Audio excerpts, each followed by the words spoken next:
अहम खबर है, MQM की high profile target killer rice मामा पर जुर्म साबित हो गया।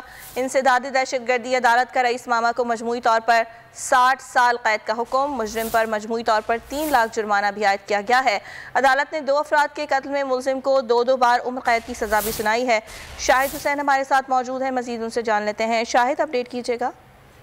जी बिल्कुल, 2013 में जो SP शाह मोहम्मद शाह और इसके अलावा डॉक्टर दिलशाद को कत्ल किया गया था। रेंजर्स ने मुलजिम को गिरफ्तार किया था। उसके बाद आज इंसदादी दहशतगर्दी की अदालत में जुर्म साबित होने पर MQM के जो टारगेट किलर हैं रईस और मामा, इनको जो है वो मजबूरी तौर पर 60 साल कैद और इसके अलावा 3 लाख रुपए जुर्माना सुनाया गया है। और इसके अलावा जो शरीक मुल्जमान थे, जिसमें इजाज कादरी और गुरजानी और आसिफ इकबाल, अदालत ने इनको जो है वो अदम सबूत पर बरी कर दिया है। रेंजर प्रोसिक्यूशन का कहना था कि मुल्जमान के खिलाफ थाना कुरंगी में मुकदमा दर्ज किया गया था और मुल्जमान ने जो आला क़यादत की हिदायत के ऊपर इन दोनों को जो टारगेट करके कत्ल किया। अब दीगर मुकदमा भी इंसदादी दहशतगर्दी की अदालत में ज़ेर समाअत हैं।